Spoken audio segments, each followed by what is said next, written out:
Selamat pagi Bapak Ibu Saudara-saudara yang dikasihi oleh Tuhan Yesus Kristus.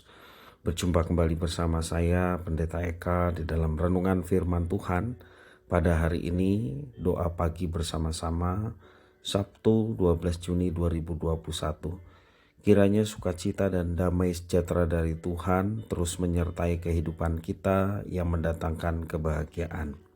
Puji Tuhan, pembacaan kita sudah sampai pada 1 Raja-Raja pasal yang ke-6. Dan sebelum kita akan merenungkan bagian dari apa yang kita baca, kita akan berdoa terlebih dahulu. Tuhan Allah Bapa di surga, terima kasih hari yang baru Tuhan percayakan pada kami. Kami mau terus mengisi hati dan pikiran kami dengan kebenaran firman-Mu. Mampukan kami ya Tuhan untuk dapat memahami apa yang Kau maksudkan. Serta Tuhan menolong kami untuk kami dapat terapkan dalam kehidupan kami setiap hari. Terpujilah nama-Mu Bapa, demi nama Tuhan Yesus kami berdoa. Amin. Ketika kita menikmati kemegahan sebuah gedung dengan gaya arsitektur yang menakjubkan, kita akan mengagumi keindahan dan detail bangunan tersebut. Bapak Ibu Saudara-saudara, bait suci yang didirikan oleh Salomo membuat orang menjadi terpesona karena kemegahan gedungnya dan gaya arsitekturnya yang sungguh menakjubkan.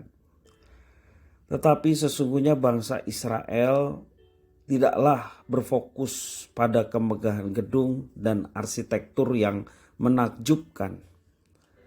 Menjadi kebanggaan dan kemuliaan bagi kerajaan Israel terhadap didirikannya bait suci oleh Salomo.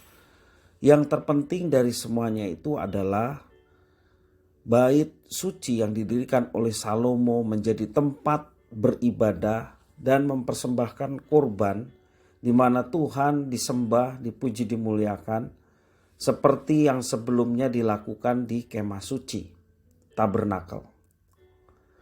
Bapak Ibu Saudara-saudara yang dikasihi oleh Tuhan, sekali lagi fokus bangsa Israel tidak tepat jika diarahkan kepada arah fisik, yaitu kemegahan bait suci. Ada sesuatu yang jauh lebih penting di mana Tuhan hadir di tengah umatnya, yakni di bait suci. Itu yang jauh lebih utama dan penting dengan kehadiran bait suci di tengah bangsa Israel. Dan juga kalau kita perhatikan di dalam ayat 11 sampai yang ke-13, yang lebih penting dari pembangunan bait suci adalah ketika firman Tuhan itu datang kepada Salomo.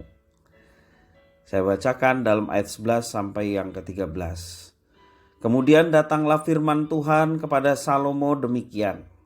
Mengenai rumah yang sedang kau dirikan ini, jika engkau hidup menurut segala ketetapanku dan melakukan segala peraturanku dan tetap mengikuti segala perintahku dan tidak menyimpang daripadanya, maka aku akan menepati janjiku kepadamu yang telah kufirmankan kepada Daud ayahmu, yakni bahwa aku akan diam di tengah-tengah orang Israel dan tidak hendak meninggalkan umatku Israel.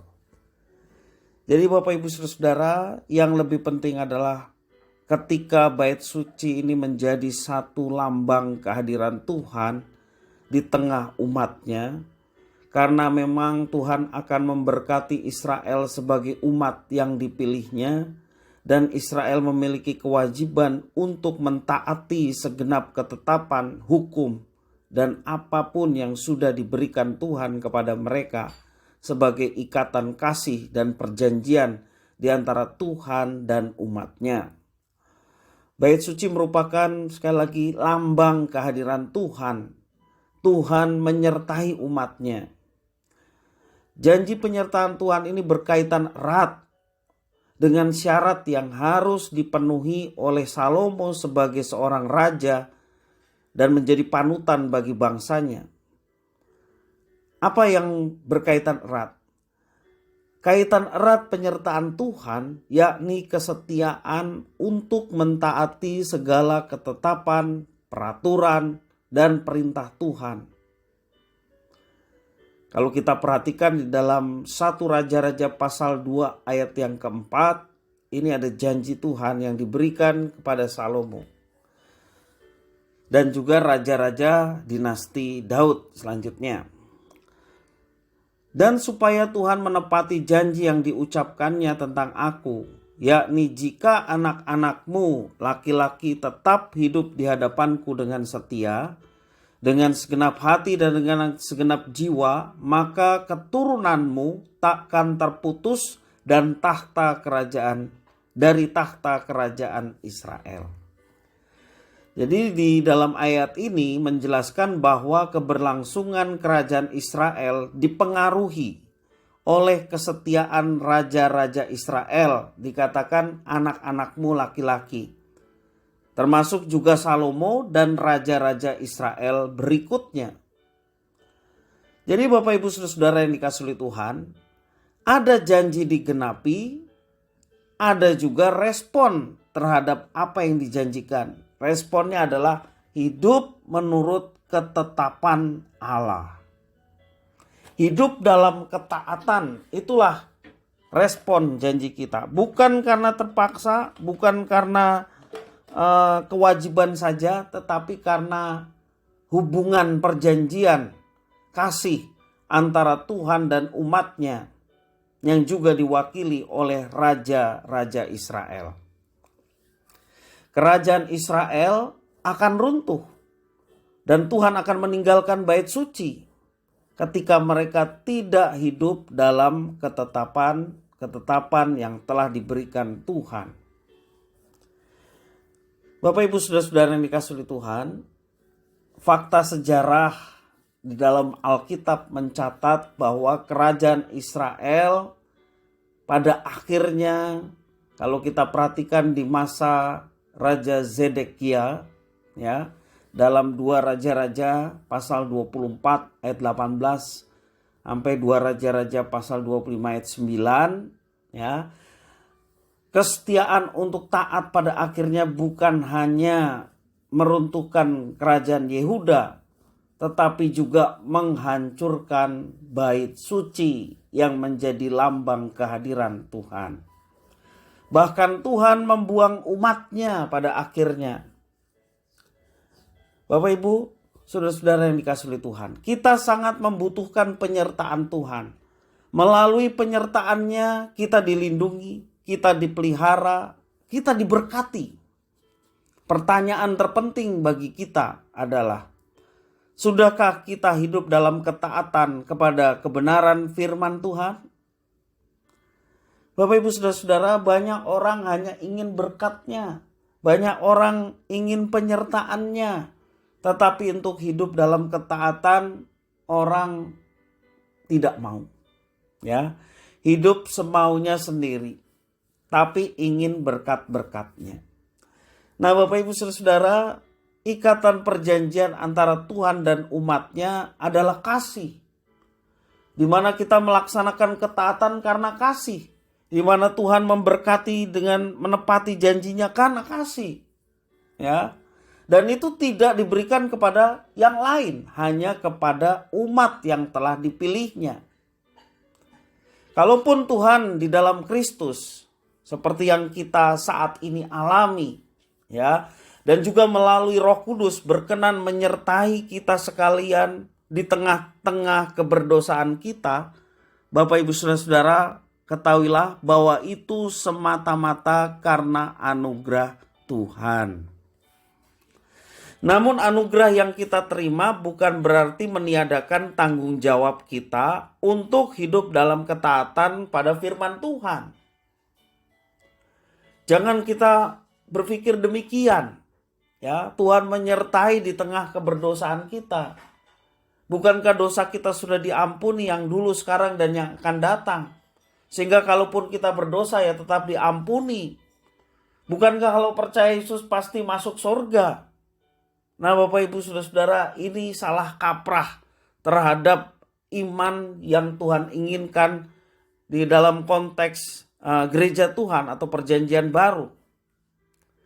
Firman jelas mengatakan, Tuhan Yesus sendiri yang mengatakan dalam Yohanes pasal 3 ayat 36. Barang siapa percaya kepada anak, ia beroleh hidup yang kekal. Itu janjinya. Kemudian ayat penjelasnya, tetapi barang siapa tidak taat kepada anak, ia tidak akan melihat hidup, melainkan murka Allah tetap ada di atasnya. Jadi Bapak Ibu Saudara-saudara, janji anugerah keselamatan yang Tuhan berikan sebagai ikatan perjanjian kasih dari Tuhan kepada umat yang dipilihnya, umat yang dipilihnya juga harus mengikatkan diri dalam perjanjian kasih itu dengan hidup taat. Dari teks yang dikatakan Tuhan Yesus tadi mengatakan bahwa orang yang percaya adalah orang yang taat. Kalau dia percaya namun dia tidak taat, sesungguhnya dia tidak percaya. Karena orang yang percaya ditandai dengan ketaatan. Ketaatan bukan sekedar kewajiban. Ketaatan bukan takut dihukum. Ketaatan yang dilakukan dilandasi karena kasihnya kepada Tuhan.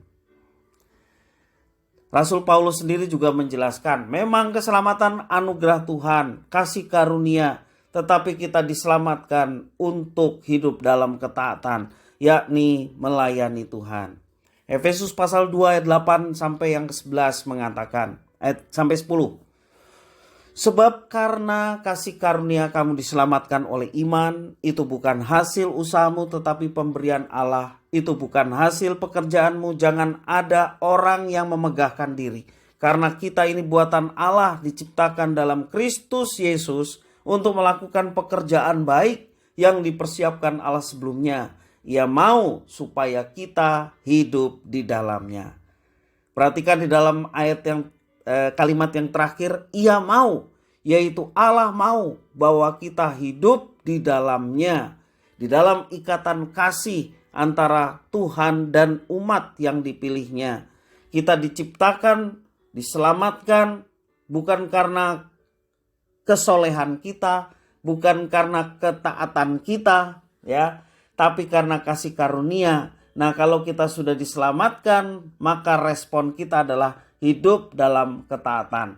Diciptakan dalam Kristus Yesus untuk melakukan pekerjaan baik. Itulah ketaatan yang semestinya kita lakukan sebagai respon terhadap anugerah Tuhan yang besar. Anugerah seharusnya mendorong kita untuk hidup dalam ketaatan kepada Tuhan. Itulah respon kasih yang seharusnya kita lakukan untuk Tuhan yang telah mengasihi kita. Puji nama Tuhan. Biarlah firman Tuhan ini boleh menjadi berkat bagi kita sekalian. Mari kita mengucap syukur pada Tuhan. Tuhan Allah Bapa di surga, terima kasih atas firman-Mu. Mampukan kami merespon anugerah Tuhan dengan hidup dalam ketaatan. Bukan karena kewajiban, sekedar kewajiban. Bukan juga karena kami takut dihukum. Tetapi karena kami mengasihi Tuhan. Sehingga kami mau terus belajar hidup dalam ketaatan. Dan kami sungguh-sungguh boleh mengalami penyertaan Tuhan yang luar biasa. Dan itulah yang kami butuhkan di tengah dunia ini. Terima kasih ya Tuhan atas firman-Mu. Mampukan kami untuk dapat melaksanakannya. Demi nama Tuhan Yesus kami berdoa dan bersyukur. Haleluya. Amin.